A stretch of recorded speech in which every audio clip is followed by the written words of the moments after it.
Quando eu vi o CPI de agosto do ano passado, para mim ali foi a gota d'água. A inflação realmente vai subir e o Fed precisava de fazer alguma coisa. Do ano passado?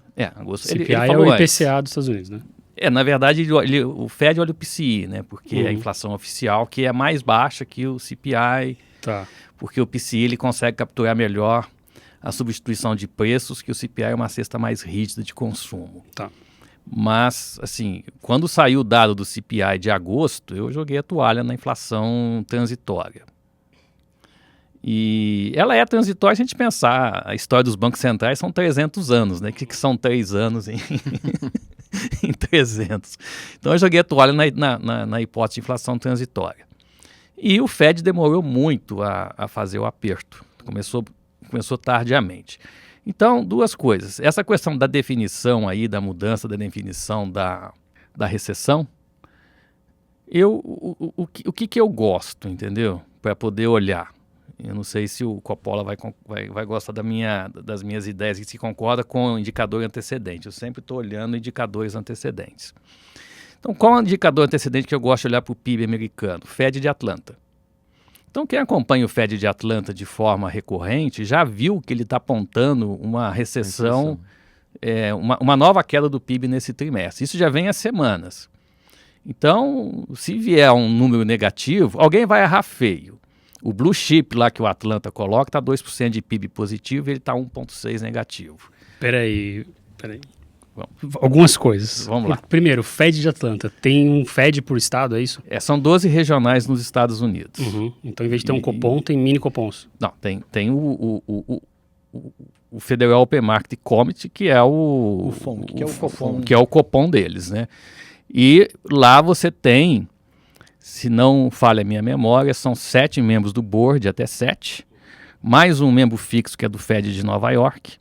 Então você tem 12 regionais, sendo que uma regional tem voto fixo, que é do Fed de Nova York, que tem o cargo, inclusive, de vice-presidente do FONC. E as outras 11 regionais, elas fazem rodízio anual, sendo que a cada ano 4 estão participando da votação. Então, quem está votando esse ano não vota o ano que vem. Tá. E provavelmente um ou outro que vai votar em 2024. Então funciona o rodízio. No site do Fed está lá bonitinho o rodízio das regionais. E aí você tem E as regionais do Fed, elas são muito diferentes do Banco Central brasileiro, porque elas produzem muitos relatórios. É meio que independente, Elas são meio que independentes. E são divididas por estado, das 12, 8 ficam do meio para leste e só 4 do meio para oeste. Curiosamente, tem muito mais para o leste. E essas regionais produzem muitos relatórios. Então, eu gosto muito das regionais de Atlanta, Cleveland, Dallas e um pouco da de São Francisco, porque elas divulgam muitos dados de PIB e de inflação. Quando você fala o Fed de Atlanta, é o relatório feito pelo Federal Reserve Regional de Atlanta. E o Federal Reserve de Atlanta, ele tem várias coisas legais, e uma delas chama-se GDP Now, que é o modelo econométrico do Fed de Atlanta, que ele está precificando uma queda do PIB no segundo trimestre americano de 1,6%. E já tem, 4 semanas que ele está projetando essa queda. É por isso que o americano mudou a definição de recessão, que tem que ter queda no emprego, porque ele vai escapar de uma recessão, porque se tiver vai ser o segundo trimestre consecutivo de queda já, né? Então ele vai escapar de uma recessão Então o Fed de Atlanta ele tem esse índice e se vier negativo a gente teria uma recessão, aí chamou o VAR, né?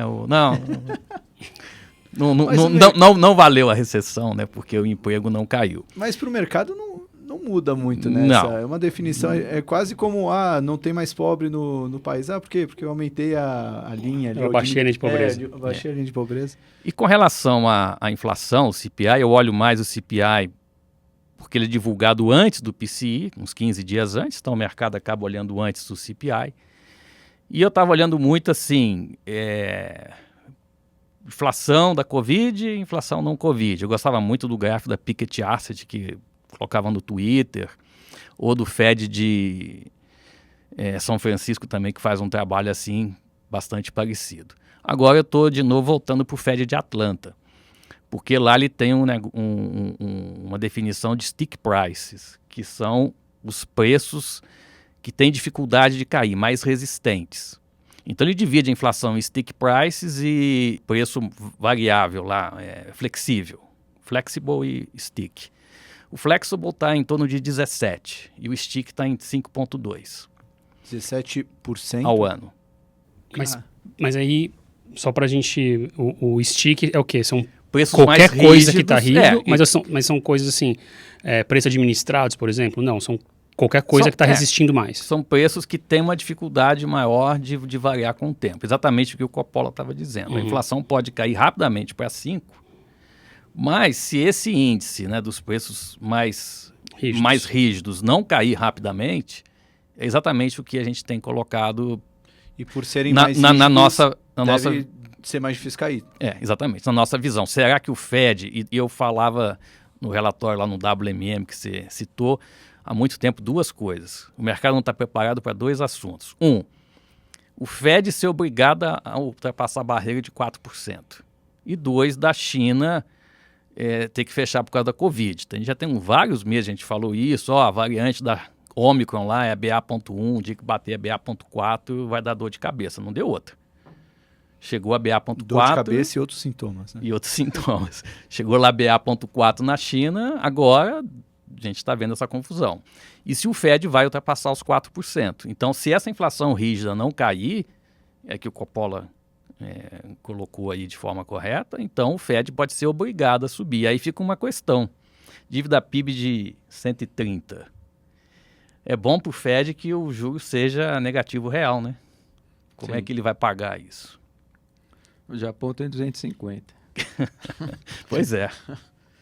Caramba, Renatão. É o boio às vezes quando o assunto é... Não, eu tô mind-blowing total aqui, porque a gente acompanhava sempre essas questões do FONC, sabia dessas... quais que são os votantes ou não votantes, mas não sabia a quantidade, não sabia como é que era essa definição. Baita de uma aula, e uma aula com um final triste, né? Porque a conclusão final é que os dados, vamos dizer, menos explorados, né, na imprensa, como o GDP Now ou o Stick Prices aqui, do Fed de Atlanta, mostram que o buraco é mais embaixo, ou mais em cima, né? Porque o juro vai ter que subir muito mais, né? A tese hoje, só para complementar o que ele falou também, né, é que o Fed vai cortar juros a partir de, talvez, segundo tri do ano que vem. E talvez corte 90 pontos. 3,50 vai para 2,60 em 2024. Mas isso se tudo der muito certo, né? Isso é a tese do mercado. Do mercado. Que vocês não concordam. A princípio, não. Tem que dar mais tempo ao tempo, né? Porque acho que está muito cedo para dizer... As commodities caíram? Sim. Então, o que eu olho, né? A gente tem lá todas as commodities, então não precisa de olhar lugar nenhum. O nosso sistema já dá lá a tendência das commodities. Estão caindo, estão. O CPI, headline, tem commodity. O núcleo, grosso modo, não tem, né? Porque o núcleo retira alimentos e energia. Então eu olho o CPI headline, o CPI da mediana e o CPI de média parada. Os três andam mais ou menos juntos e têm os mesmos componentes que o núcleo não tem. Bom, resumo da ópera. Se as commodities estão caindo, o headline vai cair. Eu também gosto de olhar muito o preço de carro usado, que hoje está meio em voga, né? O Manheim tem lá, que é a maior varejista americana, tem lá um índice de preço deles. Preço de casas, que está muito alto em relação à atividade, acho que vai acabar caindo, aluguel. Então tem muita coisa que pode jogar a inflação para 5. O problema é justamente daí para frente. Então acho que a gente tem que ter duas etapas. Ver a inflação cair de 9 para um patamar mais decente, e depois esse patamar decente vai ser o dobro do que o Fed quer, é o que ele vai fazer daí para frente. Se ele vai topar uma inflação de 5 com juro de 3,5, que também não corta, ou se ele vai ser obrigado a subir. Em todo caso, se ele topar uma inflação de 5 e conseguir controlar por causa do tightening, que vai virar 100 bilhões por mês, se ele topar uma inflação de 5, também não vai ter o corte que o mercado está colocando. A put do Fed, que é ele de alguma forma ajudar o mercado, não vai se realizar, porque como é que ele vai cortar juro?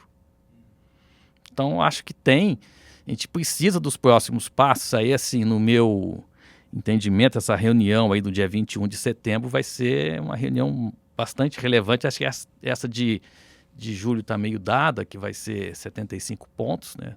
O episódio vai ao ar depois, mas é meio dado, 75. Olá, hein? Confiante. O episódio vai ao ar. Quer que corte, se não for? A gente pode cortar. Não, pode deixar. Se errar, faz parte da vida, né? De opinião. Uhum. Mas o que vai ser em setembro? Ele vai manter 75, vai cair para 50? Como é que... Até lá vão ter mais 2 CPIs, vão ter mais payroll.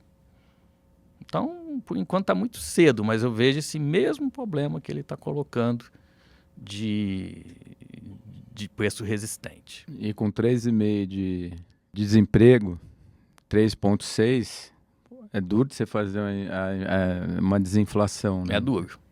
E os números de desemprego que estão saindo semanais, é muito pouco a perda de emprego que está acontecendo na economia. Na economia, os níveis de atividades que estão saindo hoje saiu mais fraco, tanto Dallas como Chicago, mas o desemprego não está aumentando, não. Está aumentando muito pouco.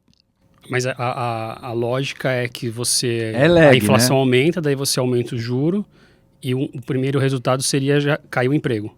Sim, vai bater na atividade e vai caindo. E aí a inflação começa a ceder. Sim. Mas até agora nada.